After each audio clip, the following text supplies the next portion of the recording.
आमच्या channel common man न्यूजला subscribe करा।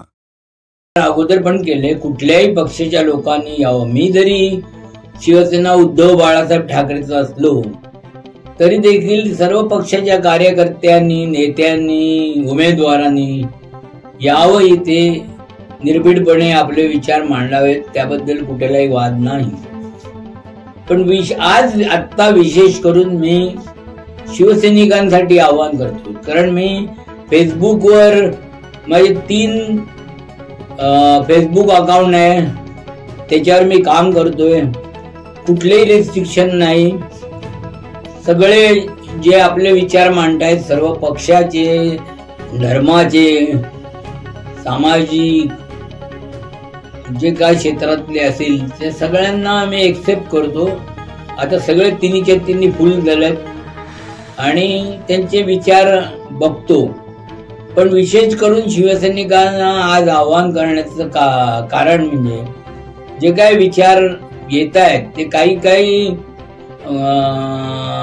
अपप्रचार करतायत की मी पूर्वीपासून शिवसैनिक आहे आणि हिंदुत्वाचे विचार सोडलेत, बाळासाहेबांचे विचार। पण बाळासाहेबांचे विचार माझ्यासारख्या शिवसैनिकाला तरी त्यांनी शिकवू नये।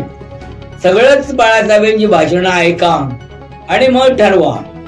त्यामुळे नवीन पिढीतले जे शिवसैनिक आहेत त्यांना खास करून मी सांगेन की बाबा तुम्ही सर्व ऐका, कुठेतरी कुठल्या तरी भूलतापांना फिरू नका। एकच व्हिडिओ दाखवायचा किंवा विचार मांडायचे की आम्ही शिवसैनिक आहे, त्याच्या प्रोफाईलवर गेल्यानंतर निश्चितपणे विशिष्ट पक्षाचा तो दिसतोय आणि तो अँकर असतो।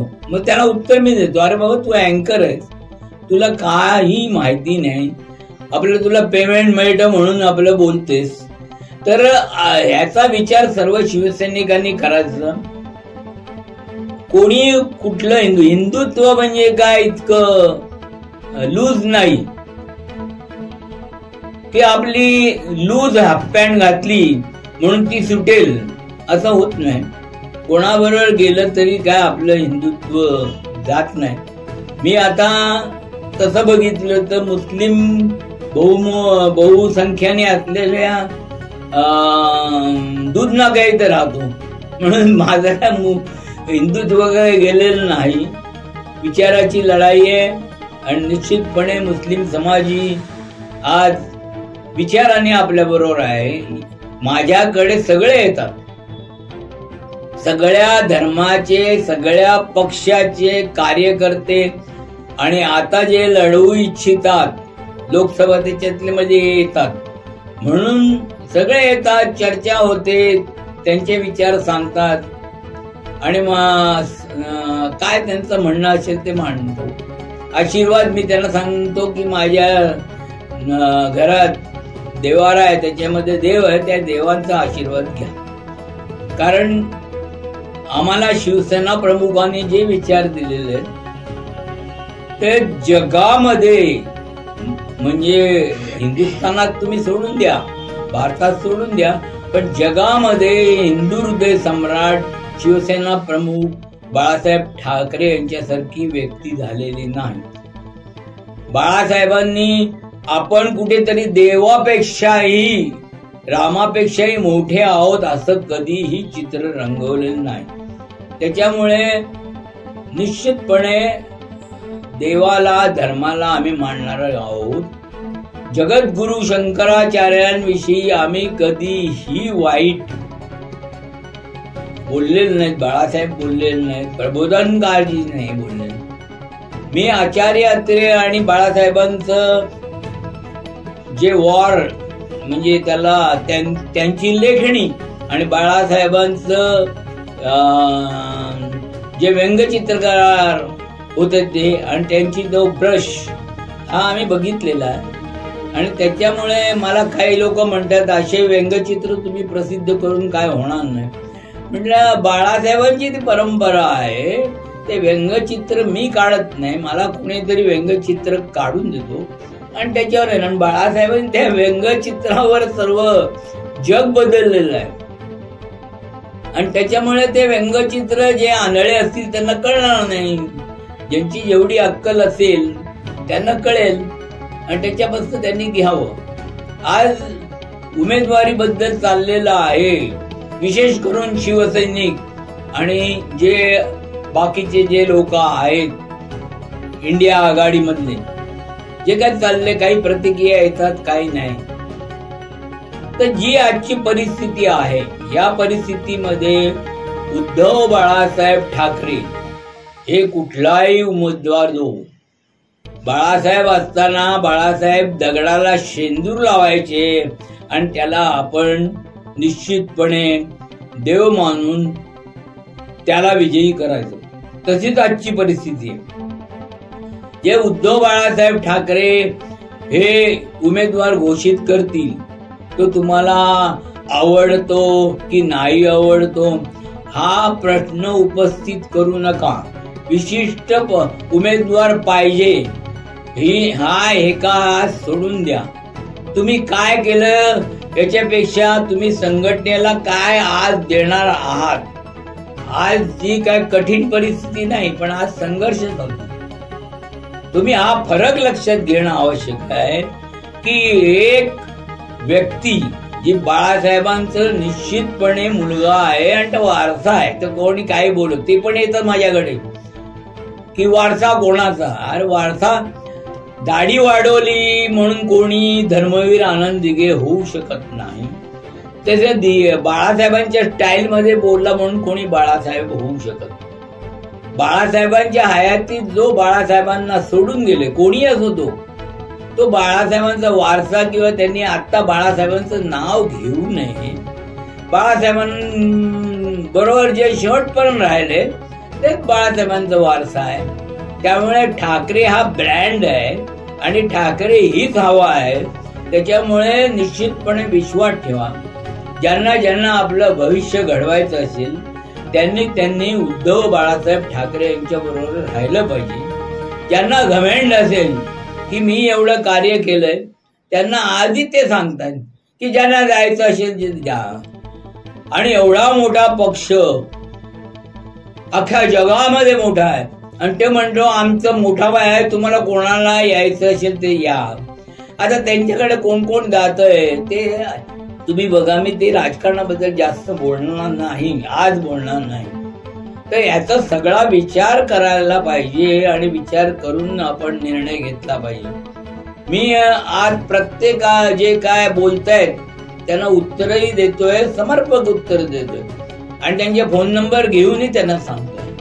वसंत मोरेंनाही मी फोन नंबर करून त्यांना फोन केला होता, पण त्याने कोणी घेतला नाही. तर मग त्यांच्या व्हॉट्सअपवर त्यांना मेसेज पाठवला की मी असा आहे, 79 वर्षाचा आहे, मला तुमच्याशी बोलायचं आहे. तर ते हो मी करतो फोन म्हणून हे दिलं मेसेज, पण ते काय अजून केलं नाही. तर मी त्यांना सांगितलं मला जे काय सांगायचं ते सांगितलं, मी काय आता हे करणार. तर त्यांनी मला सांगितलं पहिले मला मतदान करा, मग पुढचं मी बघतो. मी म्हटलं आम्ही काय वेळे नाही तुला मतदान करायला, आम्ही विचाराशी बांधलेले. म्हणजे हे स्पष्ट भूमिका आहे, त्याच्यामध्ये कुठला प्रश्न नाही. आमचं दैवत जसं छत्रपती शिवाजी महाराज आहे, तसं निश्चितपणे बाबासाहेब पुरंदरे आहे. जसं सावरकरजी पण स्वातंत्र्यवीर सावरकर पण कोणी कोणाला वाटत नाही. आम्ही ढोंगीपणा करत नाही, इथे पण पाया पडा तिथे पण पाया पडा हे करत नाही. पण निश्चितपणे आमचे दैवत हे शिवसेना प्रमुख माननीय बाळासाहेब ठाकरे. त्याचं स्मृतिस्थान आज शिवतीर्थावर आहे.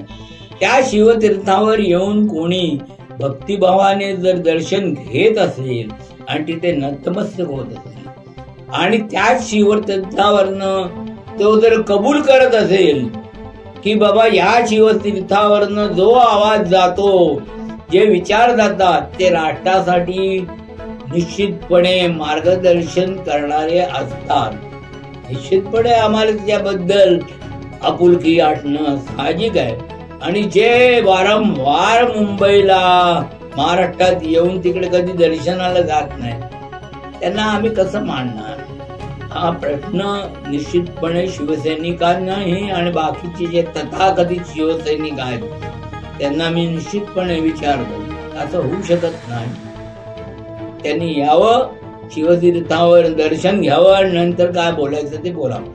म्हणून पुन्हा एकदा विनंती करतो सर्व शिवसैनिकांना, वादविवाद करायचा नाही, कुठले आपल्या हे द्यायच्या नाहीत, याला द्या त्याला द्या, तुम्हाला काय बोलत आहे. आता काल बैठक झाली, उद्धवजी हे सगळ्यांचे विचार घेतात आणि त्यांनी सांगितलेलं आहे की माझ्याकडे 6 नावं आलेली आहेत आणि त्याचा विचार करून आम्ही घेईन. मग ते संभाजीनगरला याचा वाद त्याचा वाद ते सोडून द्या, जो जाईल तो जाईल, आपल्याला काय घेणं नाही देणं नाही. आणि असं कोणी जात नाही. प्रत्येकाला वाटतं की मला हे मिळावं म्हणून, पण एवढी घाई पण करू नका. जे काही निर्णय घेतले जातील ते तुम्हाला विचारात घेऊन घेतले जात आहेत हे मला माहिती आहे. आणि त्याच्यामुळे आपण कुठली हे करू नये. मी माझ्या आयुष्यात बघितलेले मोठमोठे नेते ज्यांच्या बरोबर मी काम केलंय, आम्हाला मातोश्रीला बोलवत नाही. आम्ही वारंवार फोन करून, अरे तुम्हाला कशाला बोलवायला पाहिजे आणि गरजच का पडते तुम्हाला? तुमच्याकडे पद आहे असो की नसो, बाळासाहेबांच्या विचाराने जर चालत असाल तर बाळासाहेबांनी सांगितलेलं आहे की शिवसैनिक हे नेते बनवतात, शिवसैनिक हे आमदार बनवतात, शिवसैनिक हे खासदार बनवतात, शिवसैनिक हे मंत्री बनवतात. शिवसैनिक हा महत्वाचा आहे. शिवसैनिक म्हणून तुम्ही काम करा.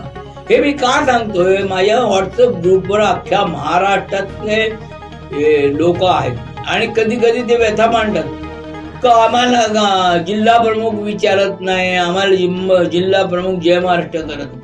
अरे नाही, जिल्हा प्रमुखांनी तुम्हाला करायला पाहिजे हो. असं कार्य करा ना की बाबा आपण असं कार्य करा की पदाधिकाऱ्याला आपली गरज लागली पाहिजे.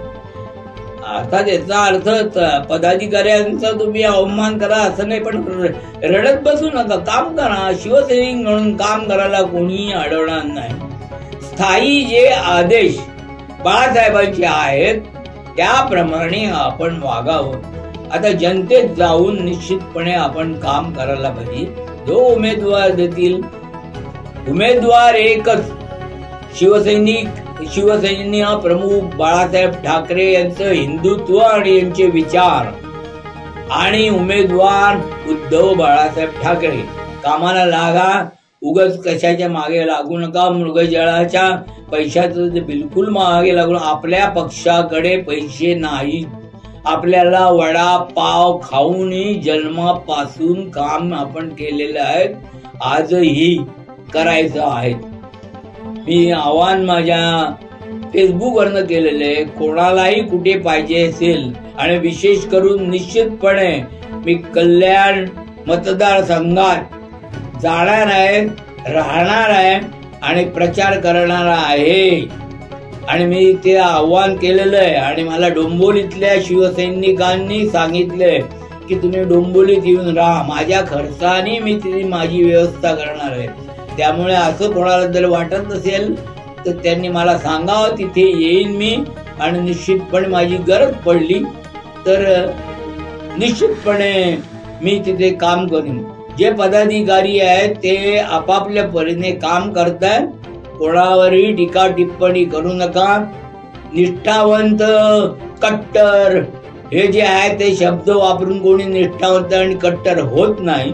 आपल्या कामाने आपण ठरवतो. मी निष्ठावंत आहे वगैरे म्हणण्याची हेच होत नाही. माझ्या कार्याने मी निष्ठावंत आहे की नाही ते लोक ठरवतात. त्याच्यामुळे तुमचं ही काम जे आहे ते काम महत्वाचं आहे आणि कामाप्रमाणे तुमची निष्ठा आणि बाकीचं ठरतं. एवढंच मी आज सांगतो. कडक बोलल्याबद्दल थोडस माफी मागतो. पण या पद्धतीनेच आजच्या या संघर्षाच्या काळात असे किती आले आणि गेले, परंतु संघर्षाच्या काळात जो आपल्या पक्षाने दिलेल्या हलाहल प्राशन करून ते पचवण्याची ज्याच्यामध्ये हिंमत आहे तो खरा शिवसैनिक. जय हिंद, जय महाराष्ट्र.